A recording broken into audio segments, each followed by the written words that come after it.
वैसे जरूरी नहीं है, लेकिन फिर भी वीडियो को लाइक या फिर डिसलाइक कर दिया करें। मूवी का स्टार जापान के एक लड़के इचिगो को दिखाते हुए होता है, जो अपनी मॉम के साथ कहीं पर जा रहा था और रास्ते में बारिश हो रही थी। वो लड़का रिवर के किनारे एक लड़की को देखता है जिसके पास अम्ब्रेला नहीं थी। तब इचिगो उस लड़की की हेल्प करने के लिए उसके पास जाता है। तब इचिगो की मॉम उसे रोकने के लिए उसके पीछे पीछे जाती है, क्योंकि उन्हें वहाँ पर कोई लड़की नजर नहीं आ रही थी। वो लड़की जैसे ही अपना फेस इचिगो की तरफ करती है तो वो बेहोश हो जाता है। अब जैसे ही इचिगो होश में आता है तो वो अपनी मदर को इंजर्ड पाता है। यहाँ पर हमें पता चलता है कि वो लड़की कोई इंसान नहीं थी बल्कि इविल स्पिरिट थी। अब मूवी में काफी साल गुजर जाते हैं और इचिगो अब बड़ा हो गया था। इचिगो को बचपन से ही वो स्पिरिट नजर आती थी और अब वो स्पिरिट्स को देखने का आदी हो गया था। वो अपने आसपास मौजूद हर स्पिरिट को देख सकता था और इवन उनकी हेल्प भी करता था। अब इचिगो जब स्कूल से अपने घर आता है तो वो अपने रूम में एक मिस्टीरियस गर्ल को देखता है। वो लड़की ये देखकर हैरान होती है कि इचिगो उसकी प्रेजेंस को फील कर सकता है। यहाँ पर हमें ये भी पता चलता है कि उस लड़की का नाम रुकिया है, लेकिन वो कोई इविल स्पिरिट नहीं है बल्कि एक सोल रीपर है, यानी इविल स्पिरिट्स को खत्म करने वाली। बातें करते हुए वो सोल रीपर एकदम से इचिगो को चुप करवाती है, क्योंकि उसके हाथ में पकड़े एक ऑब्जेक्ट की हेल्प से उसे पता चला था कि वहाँ कोई इविल स्पिरिट है, जिसको खतरनाक समझते हुए इचिगो जल्दी से अपनी फैमिली को बचाने के लिए उनके पास चला जाता है। पर अभी तक वहाँ सब कुछ नॉर्मल था। तब अचानक से एक ब्लास्ट होता है और दीवार में एक काफी बड़ा होल बन जाता है। तब एक जॉइंट हैंड इचिगो की सिस्टर को उठाकर ले जाता है। तब इचिगो अपनी बहन को बचाने के लिए बाहर जाता है, जहाँ वो एक काफी बड़ा मॉन्स्टर देखता है जो इचिगो को मारने ही वाला था कि तभी कोई चीज इचिगो को पीछे करके बचा लेती है। और ये सोल रीपर यानी रुकिया थी जो उस मॉन्स्टर से फाइट करने आई थी। रुकिया मॉन्स्टर पर अटैक करके इचिगो की सिस्टर को बचा लेती है। इसके बाद रुकिया इचिगो को बताती है कि ये मॉन्स्टर एक इविल स्पिरिट है जिसका नाम होलो है, जो कि यहाँ तुम्हारी तरफ तुम्हारी स्ट्रॉन्ग स्पिरिचुअल पावर की वजह से अट्रैक्ट हुआ था। और जब रुकिया और इचिगो बात ही कर रहे थे कि वो मॉन्स्टर होलो अपनी नेक को बड़ा करके फिर से रुकिया पर अटैक कर देता है। और जैसे ही वो रुकिया को खाने वाला था तो रुकिया उसके माउथ को लॉक कर लेती है, जिससे वो खुद को बचा लेती है। और जब रुकिया मॉन्स्टर पर अटैक करने के लिए जंप करती है तो वो मॉन्स्टर रुकिया को कैच कर लेता है। वो मॉन्स्टर अपने माउथ के जरिए रुकिया की पावर्स को अब्सॉर्ब कर रहा था, लेकिन रुकिया कुछ मैजिकल स्पेल्स का यूज करते हुए खुद को और अपनी मैजिकल पावर्स को बचा लेती है, जिसकी वजह से वो मॉन्स्टर काफी दूर जाकर गिरता है और रुकिया ऑपोजिट साइड पर गिरती है, जहाँ इचिगो फील करता है कि रुकिया इंजर्ड हो गई है, इसीलिए वो उसके पास जाता है। अब यहाँ रुकिया इचिगो को कहती है कि अब तुम ही हो जो इस मॉन्स्टर होलो को मार सकते हो, क्योंकि मैं जानती हूँ कि तुम्हारे पास स्पिरिचुअल पावर्स हैं। वो कहती है कि मैं तुम्हें अपनी डेथ गॉड पावर्स भी दे दूंगी, जिससे तुम जब चाहे एक सोल में चेंज होकर अपनी पावर्स का यूज करते हुए इन्हें मार सकते हो। और इसी सब के दौरान उनको वहाँ पर दोबारा से वो मॉन्स्टर नजर आता है। रुकिया जल्दी से उस मॉन्स्टर को देखते हुए अपनी तलवार इचिगो की बॉडी में स्टैब करती है और अपनी सारी पावर्स उसमें ट्रांसफर कर देती है। तब यहाँ हर चीज एकदम से व्हाइट हो जाती है और कोई शैडो मॉन्स्टर का बाजू काटते हुए नजर आता है, और ये शैडो असल में इचिगो की सोल थी। अब होलो बहुत गुस्से में इचिगो की तरफ बढ़ता है, पर इचिगो जंप करते हुए उस मॉन्स्टर पर अटैक करता है और उसे दरमियान में से काट देता है, और इससे वो मॉन्स्टर इस दुनिया से खत्म हो जाता है। सीन कट होकर इचिगो के बेड पर जाता है, जहाँ पर वो सो रहा था और ऐसा लग रहा था कि जो कुछ अभी हुआ वो इचिगो का ड्रीम था। लेकिन जैसे ही वो रूम से निकलकर नीचे जाता है तो वॉल को टूटा हुआ देखता है, जैसे वो रात में टूटी थी, जिससे हमें पता चलता है कि वो सब सच था, न कि कोई ड्रीम था। लेकिन इचिगो की फैमिली की याददाश्त जा चुकी थी और उन्हें लग रहा था कि ये वॉल किसी ट्रक ने तोड़ी थी। बस सिर्फ इचिगो ही था जिसे वो सब कुछ याद था। इन सब चीजों को इग्नोर करते हुए इचिगो स्कूल चला जाता है, जहाँ रुकिया उसे एज अ न्यू स्टूडेंट मिलती है, जिसे देखकर वो काफी हैरान रह जाता है। लेकिन रुकिया उसे खामोश रहने के लिए कहती है। इसके बाद वो उसे स्कूल बिल्डिंग की रूफ पर लेकर जाती है। वहाँ वो उसे बताती है कि मैंने अपनी सारी पावर्स तुम्हें दे दी हैं, जिसकी वजह से मैं अपनी सोल वर्ल्ड में वापस नहीं जा सकती।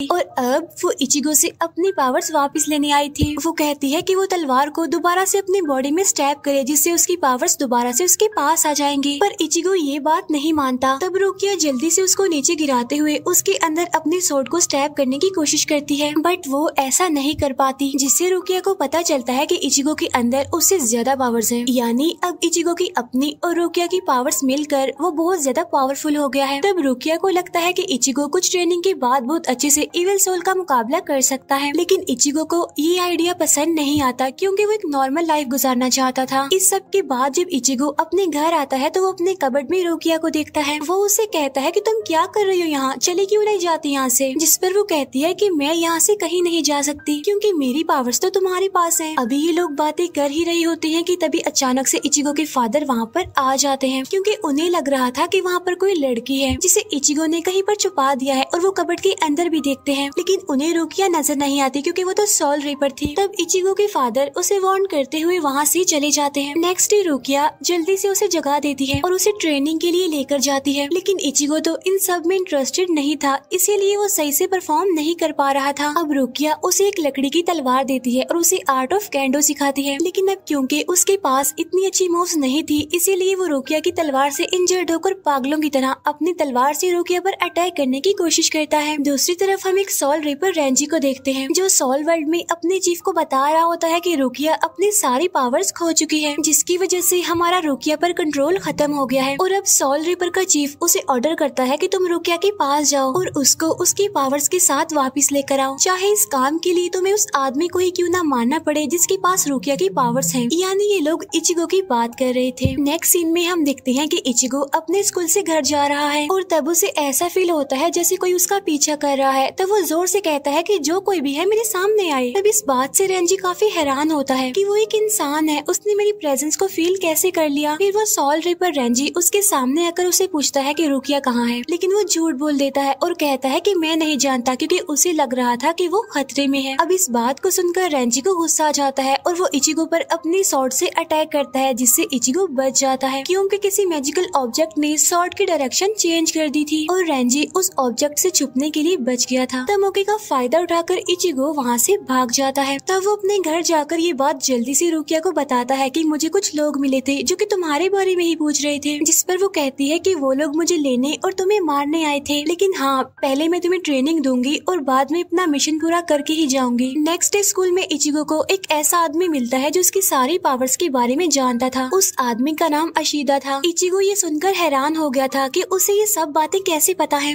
जिस पर वो आदमी कहता है कि मेरे पास भी ऐसे ही पावर्स हैं। वो लड़का इचिगो को बताता है कि मैं एक ऐसे ट्राइब से हूँ जिसे सोल रिपर ने खत्म कर दिया है। अशीदा अब अपनी मैजिकल पावर इचिगो को दिखाने के लिए यूज करता है। वो अपने मैजिक से बो एंड एरो यानी तीर कमान बनाता है। तब उसके मैजिकल एरो को देखते हुए हमें ये बात पता चलती है कि इचिगो को सोल रिपर रेंजी से बचाने वाला कोई और नहीं बल्कि अशीदा ही था। यहाँ अशीदा उसे रिक्वेस्ट करता है कि प्लीज तुम उन सोल रिपर से बदला लेने के लिए मेरी हेल्प करो और डराने के बावजूद भी इचिगो उसकी बात नहीं मानता और अब वो इचिगो को गुस्सा दिलाने के लिए एक स्टोन तोड़कर शहर में गिराता है जिससे वहाँ होलो यानी इविल स्पिरिट आने वाली थी। और रुकिया को जैसे ही इविल स्पिरिट की प्रेजेंस के बारे में पता चलता है तो वो अपने फ्रेंड को बचाने के लिए उसकी हेल्प करने के लिए आती है और जल्दी से उसे पंच करते हुए ह्यूमन से सोल रिपर में बदल देती है। वो लोग जल्दी से रोड पर आते हैं जहाँ पर एक मॉन्स्टर एक बच्चे को मार रहा था। वो मॉन्स्टर दिखने में एक स्पाइडर जैसा था जिसकी बहुत सारी लेग्स थी। इचिगो जल्दी से उसके पास जाकर गुस्से में उस पर अटैक कर देता है। इचिगो और मॉन्स्टर के दरमियान फाइट चल रही थी और जहां वो मॉन्स्टर इचिगो पर हैवी होने वाला था वहीं पर दूसरा सोल रिपर रेंजी अपने इनक्रेडिबल स्पीड पावर का यूज करते हुए इचिगो को बचा लेता है और अब रेंजी और इचिगो के दरमियान फाइट शुरू हो जाती है। जब रेंजी उसे मारने ही वाला था कि रुकिया उसे बचाने आ जाती है, जिससे रेंजी को गुस्सा आ जाता है क्योंकि रुकिया एक इंसान को बचा रही थी। हालांकि उसको मार देने से रुकिया की पावर्स वापिस आ सकती थी। इसी सब के दरमियान यहाँ पर सोल रिपर का चीफ आ जाता है। यहाँ पर हमें पता चलता है कि वो रुकिया का भाई है। वो रुकिया से कहता है कि तुम किसी भी हालत में इस आदमी से अपने डेथ गॉड पावर्स लेकर वापस आओगी और चाहे इस काम के लिए तुम्हें इचिगो को मारना ही क्यों ना पड़े। और रुकिया के पास भी यही एक तरीका था अपने सोल वर्ल्ड में वापस जाने का, लेकिन रुकिया किसी इनोसेंट इंसान को मारना नहीं चाहती थी। फिर रुकिया का भाई उसे वार्निंग देते हुए चला जाता है कि अगर रुकिया नेक्स्ट फुल मून तक सोल वर्ल्ड में वापस ना आई तो इचिगो को वो खुद ही मार देंगे। जिसके बाद रुकिया इचिगो की सोल को उसकी बॉडी तक लेकर आती है। यहाँ रेंजी के साथ फाइट में इचिगो की सोल काफी हर्ट हुई थी। रुकिया को लगता है कि उसकी पावर्स वापस लेने से उसकी जान जा सकती है, इसीलिए वो इचिगो की जान बचाने के लिए अपने भाई से एक डील करती है। वो कहती है कि हम इचिगो को अपने सबसे बड़े मॉन्स्टर ग्रैंड फिशर को मारने के लिए यूज करेंगे, लेकिन इसके बदले उन्हें इचिगो को छोड़ना होगा। अब रुकिया का भाई तो ये बात मान जाता है, लेकिन रेंजी को इस बात पर बहुत गुस्सा आता है। वो कहता है कि रुकिया उस आदमी के ट्रैप में फंस रही है क्योंकि उसे लगता है कि इचिगो भी सोल फॉल स्पिरिट है। इन सब बातों के दौरान रुकिया को ढूंढते हुए इचिगो भी वहाँ पर आ जाता है और अपने फ्रेंड को बचाने के लिए कहता है कि मैं उस ग्रैंड फिशर को मारूंगा, शर्त ये है कि अभी तुम लोग यहाँ से चले जाओ। तब रुकिया का भाई ये मान लेता है क्योंकि उसे पता था कि ग्रैंड फिशर बहुत पावरफुल है जिसको इचिगो मार नहीं पाएगा और वो खुद ही मर जाएगा और इस तरह से रुकिया की पावर्स भी उसे वापस मिल जाएंगी। और अब वो अपने मिशन के लिए रुकिया से ट्रेनिंग लेता है। अब की बार वो पहले से बहुत अच्छा परफॉर्म कर रहा था क्योंकि उसे किसी भी हाल में उस ग्रैंड मास्टर को मारना था और सबसे इम्पोर्टेंट कि उसने अपनी फ्रेंड रुकिया को बचाना था। और इस सब के लिए जरूरी था कि वो अपनी पावर्स को अच्छे से जान सके और उनको अपने कंट्रोल में कर ले। नेक्स्ट सीन में हम देखते हैं कि इचिगो की ट्रेनिंग कंप्लीट हो गई है और ग्रैंड फिशर भी उनसे लड़ने के लिए आ गया है, जिसके यहाँ आने का रुकिया को पता चल जाता है और वो जल्दी से इचिगो को ह्यूमन से सोल रिपर में चेंज कर देती है। ग्रैंड मास्टर उस छोटे सोल की शक्ल में सामने आता है जिसने मूवी के स्टार्ट में इचिगो की मॉम को मारा था, जिसे देखकर इचिगो का गुस्सा और ज्यादा बढ़ जाता है और वो अपनी तलवार से उस मॉन्स्टर के टेंटिकल्स को काट देता है। और जैसे ही इचिगो उसके दिल पर अटैक करने वाला होता है तो उसे वहाँ पर उसकी मॉम नजर आती है, जिनको देखकर वो 1 मिनट के लिए रुक जाता है। असल में ये एक विजन था जो उस मॉन्स्टर ने इचिगो को ट्रैप करने के लिए दिखाया था, जिससे रुकिया उसे बाहर निकालती है और इसके बाद हम मॉन्स्टर को उसके असली रूप में देखते हैं जिससे इचिगो लड़ रहा था। और अब वो दोनों लड़ते हुए सिटी के अंदर आ जाते हैं जहाँ वो मॉन्स्टर हर चीज को डिस्ट्रॉय कर रहा था। इचिगो उसे मारने की बहुत कोशिश कर रहा था लेकिन उसे मारना बहुत मुश्किल था और अब फाइट के दौरान वो मॉन्स्टर इचिगो पर भारी पड़ रहा था। और जैसे ही वो मॉन्स्टर इचिगो को मारने ही वाला होता है तो वहाँ मैजिकल ऑब्जेक्ट इचिगो को बचा लेता है और ये वही ऑब्जेक्ट था जिसने पहले भी इचिगो को बचाया था, यानी अशीदा का मैजिकल एरो, जिसका मतलब ये था कि वो भी इचिगो की हेल्प करने के लिए आया था। अशीदा बार बार उस पर अपने वेपन से अटैक करता है जिससे वो बचता रहता है। इतने में ही इचिगो नीचे से उस मॉन्स्टर पर अटैक करता है जिससे वो ज्यादा इंजर्ड तो नहीं होता लेकिन उसे गुस्सा आ जाता है और वो अपने गुस्से को तूफान में बदल देता है, जिससे वो अशीदा और इचिगो दोनों को ही हर्ट करते हुए दूर फेंकता है। तब इचिगो जाकर एक बस के अंदर गिरता है तो वो मॉन्स्टर बस के अंदर अपने टेंटिकल की हेल्प से उसे ट्रैप कर लेता है, लेकिन बाहर से अशीदा उस मॉन्स्टर की आई पर अपने एरो से अटैक करता है। तब वो मॉन्स्टर गुस्से में उस पूरी बस को तोड़ देता है और तब इचिगो जंप करते हुए बाहर निकलकर मॉन्स्टर के हेड पर अटैक करता है, जिससे फाइनली वो मॉन्स्टर मर जाता है। अब रुकिया अपनी फ्रेंड यानी इचिगो को देखने के लिए उसके पास आती है जो कि बिल्कुल ठीक था और अब वो अपने मिशन में कामयाब हो गए थे। लेकिन इससे पहले कि वो लोग अपनी जीत को सेलिब्रेट करते वहाँ पर दूसरे सोल रिपर आ जाते हैं, यानी रुकिया की वर्ल्ड से रेंजी और उसका भाई आ गया था और रेंजी जल्दी अशीदा को पीछे से मार देता है। इसके बाद रुकिया का भाई उसे कहता है कि ग्रैंड फिशर अब खत्म हो गया है और हमारा मिशन भी पूरा हो गया है, तो अब तुम्हें इस आदमी को मार कर अपनी पावर्स वापस ले लेनी चाहिए क्योंकि एक इंसान और सोल रिपर कभी भी दोस्त नहीं हो सकते।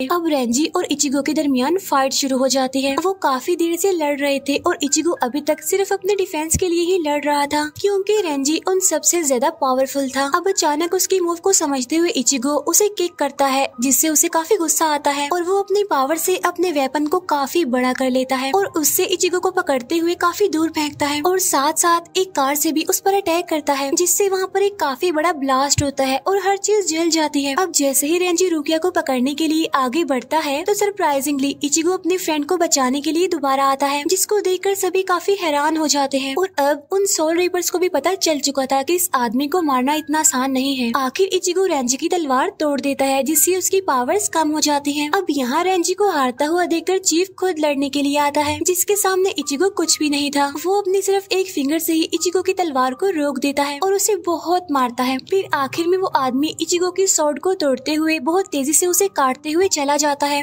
लेकिन इस बार दोबारा रुकिया को बचाने के लिए वो उठता है, जिससे रुकिया के भाई को गुस्सा आ जाता है। तो वो उसे जान से मारने के लिए आगे बढ़ता है, पर रुकिया आगे बढ़कर उसे किक करती है जिससे वो कार पर जाकर गिरता है। वो उसे उठने से रोकती है और अपने भाई के सामने उसे बुरा भला कहती है। रुकिया अपने भाई से वादा करती है कि वो अपनी पावर्स के साथ अपनी दुनिया में वापस जरूर आएगी, जिसके बाद वो अपनी स्वॉर्ड को इचिगो की बॉडी में स्टैब करती है और अपनी सारी पावर्स उससे वापस ले लेती है। यहाँ हर चीज पहले की तरह व्हाइट हो जाती है और सीन कट होकर फिर से इचिगो के बेड पर आता है, जहाँ वो अभी भी जिंदा था क्योंकि रुकिया ने अपने डेथ गॉड पावर से उसे मरने नहीं दिया। अब इचिगो की नॉर्मल लाइफ स्टार्ट हो गई थी और वो नॉर्मली अपने स्कूल जाता है, जहाँ उसके सारे फ्रेंड्स पहले जैसे ही थे, पर रुकिया वहाँ पर नहीं थी और ना ही वो किसी को याद थी। लेकिन इचिगो उसे बहुत मिस कर रहा था और फिर वो अपनी बुक में रुकिया के लिखे हुए वर्ड पर स्माइल करता है और उसकी स्माइल के साथ ही ये मूवी यहीं पर एंड हो जाती है। Thank you for watching.